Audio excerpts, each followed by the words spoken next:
रवा आणि अर्धी वाटी दूध पासणं हा चविष्ट पदार्थ मार्केटपेक्षा छान, अगदी गुलाबजामपेक्षा चविष्ट लागणारा पदार्थ एकदा नक्की बनवून बघा. अगदी 2 ते 3 साहित्यात बनतो आणि खायला खूप छान लागतो आणि एकदा बनवला तर आरामात तुम्ही 15 ते 20 दिवस स्टोअर करू शकतात. आणि या रेसिपीसाठी जरही आपल्याला तूप किंवा बेकिंग पावडर, सोडा किंवा इनो कशाचाही वापर न करता बनवणार आहोत. चला मग आपण रेसिपीला सुरुवात करूया. तुम्ही पण व्हिडिओ शेवटपर्यंत नक्की बघा. खूप युजफुल आहे मुलांसाठी आणि आपल्याला कधी गोड खायची क्रेव्हिंग झाली त्यासाठी. तर रेसिपीला सुरुवात करूया. सर्वप्रथम इथं मी एक मिक्सरचं भांडं घेतलेलं आहे. एका वाटीने इथं मी 1 वाटी रवा घेतलेला आहे. त्याच वाटीने मी इथं 1 वाटी साखर घेतलेली आहे आणि 2 हिरवी वेलची आपल्याला मिक्सरला फाईन फिरवून घ्यायचं आहे. मिक्सरच्या भांड्यामध्ये थोडं जास्त झालं होतं, त्यासाठी मी 2 भागात डिवाईड करून पसरट भांड्यात काढून घेतलेलं आहे. तुम्हाला हवं तर तुम्ही ताटात देखील काढून घेऊ शकतात. मी तर 3 ते 4 टेबलस्पून डेसिकेटेड कोकोनटचा वापर करते. याच्याने टेस्ट खूप छान येतो आणि ज्या वाटीने आपण रवा आणि साखर मोजलं होतं, त्याच वाटीने इथं मी पाव वाटी तेल घेते. तेलाचं आपल्याला छान पद्धतीने मोहन लावून घ्यायचं आहे. आपण याच्यामध्ये साखर मिक्सरला फाईन पावडर केलेली आहे, तर थोडं हाताला चिपचिप होतं, तर हे अगदी तळव्याने व्यवस्थित मॅश करत आपल्याला मोहन लावून घ्यायचं आहे. आपल्याला याच्यामध्ये जराही गरम तेल वगैरेचा वापर करायचा नाही आहे. रूम टेम्परेचरचा तेलाचाच वापर करायचा आहे. असं व्यवस्थित मिक्स झालं की बघू शकतात की याचा कलर पण चेंज होतो आणि आपली बिस्किटं खूप खुसखुशीत होतात. ती खायला खूप छान लागतात.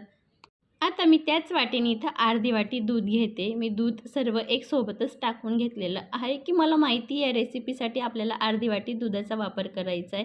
त्यासाठी तुम्हाला जर तुम्ही पहिल्यांदा बनवत असाल तर घराचं कोणतीही एखादी कटोरी, वाटी सेट करून सर्व साहित्य मोजून अगदी परफेक्ट बनवू शकतात. हे सुरुवातीला आपल्याला दूध मिक्स करून घ्यायचं आहे. अगदी 4 ते 5 मिनिट त्याच्यामध्ये आपण रवा आणि साखर वापरलेलं आहे, म्हणून अगदी हे थोडं चिकट आणि सैलसर होतं. तर आता 5-6 मिनिट एकाच दिशेने व्यवस्थित मी फेटून घेतलेलं आहे. त्याच वाटीने इथं मी 1 वाटी मैदा ॲड करते आणि नंतर अर्धी वाटी गव्हाचं पीठ ॲड केलेलं आहे. तुम्ही अर्धा मैदा किंवा अर्धा गव्हाचं पिठाचा देखील वापर करू शकतात.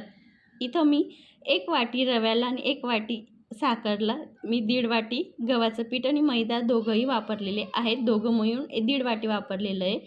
तर तुम्ही अर्धा-अर्धा देखील वापरू शकतात. आता आपल्याला घट्टसर मळून घ्यायचं आहे. या पद्धतीने बघू शकतात. अगदी आपल्याला इथं जराही पाण्याचा वापर वगैरे करायचा नाही आहे आणि या रेसिपीसाठी आपण जराही मिल्क पावडरचा वापर केलेला नाही आहे. तरी पण या डोचं टेक्स्चर बघू शकतात. अगदी माव्यासारखं दिसतंय आणि खायला तर खूप छान लागतं. मी तुम्हाला रिक्वेस्ट करून सांगते, एकदा नक्की बनवून बघा. बघू शकतात मी ते अर्धी वाटी दुधामध्ये छान असा डो मळून घेतलेला आहे. तुम्हाला दिसतच असेल व्हिडिओमध्ये. तर आता आपल्याला व्यवस्थित एकसारखा चिकना करून घ्यायचा आहे आणि इथं अर्ध्या तासासाठी रेस्ट करण्यासाठी ठेवून द्यायचं आहे. याच्यामध्ये आपण रवा वापरलेला आहे, तर रेस्ट करण्यासाठी ठेवायचं आहे. रवा छान पद्धतीने सेट झाला पाहिजे, या गोष्टीची तर खास काळजी ठेवायची. जर तुमच्याकडे अर्धा तास नसेल, तर मिनिमम तुम्ही 15 ते 20 मिनिटं आरामात रेस्ट करण्यासाठी ठेवा. बघू शकतात मी तुम्हाला जवळून पण दाखवते. अगदी माव्यासारखा आपला डो दिसतोय आणि याचं टेक्स्चर पण खूप छान पद्धतीने सेट झालेलं आहे. अगदी सैल पण नाही, अगदी घट्ट पण नाही. आता मी इथं तुम्हाला एक-एक साईजने व्यवस्थित हव्या त्या आकारामध्ये तुम्ही हे पदार्थ बनवू शकतात. गोल हवं असेल तर तुम्ही बिस्किट टाईप देखील बनवू शकतात. पण अगदी मी लांबसट बनवते. जसं मार्केटचे गुलाबजाम वगैरे भेटतात त्या आकाराने मी इथं बनवून दाखवणार आहे. बघू शकता त्या पद्धतीने आणि हे बनवायला जराही तेल, तूप हाताला लावायची गरज नाही आणि खूप इझी होतात. जराही ताकद वगैरे लावायची काम नाही. अगदी लहान मुलं असतील ते सुद्धा बनवून देतील, एवढ्या सोप्या पद्धतीने बनतात. बघा मी लांब-लांब बनवून घेते. खास करून तुम्हाला हवं तुम्ही त्या आकारात बनवू शकता. ते बनवायला खूप सोपे जातात. आणि याच्यामध्ये चिमूटभर नमकचा वापर नक्की करा. याचा टेस्ट खूप अजून छान होतो. बघा मी हाताने दोघं साईडने थोडं प्रेस करून घेते, कारण की याला एकसारखा व्यवस्थित आकार येईन. त्यासाठी मी दोघं साईडने थोडं व्यवस्थित आकार देऊन देते. बघू शकता त्या पद्धतीने मी सर्व असेच बनवून घेणार आहे आणि दुसऱ्या साईडला गॅसवरती तेल पण गरम करण्यासाठी ठेवलेलं होतं.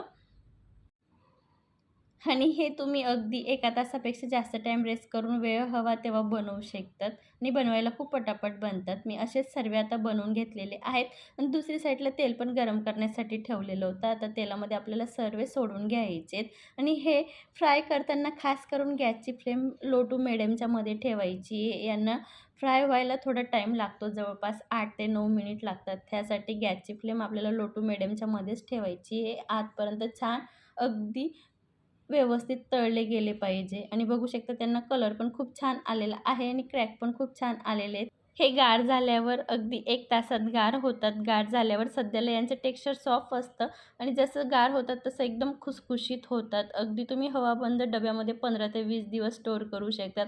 बघा जराही तेलकट वगैरे झाले नाहीत आणि आत किती खुसखुशीत बनून तयार झालेले आहेत. आजची रेसिपी कशी वाटली कमेंटमध्ये नक्की सांगा. अशाच मस्त आणि जबरदस्त रेसिपीसोबत भेटूया. तोपर्यंत धन्यवाद.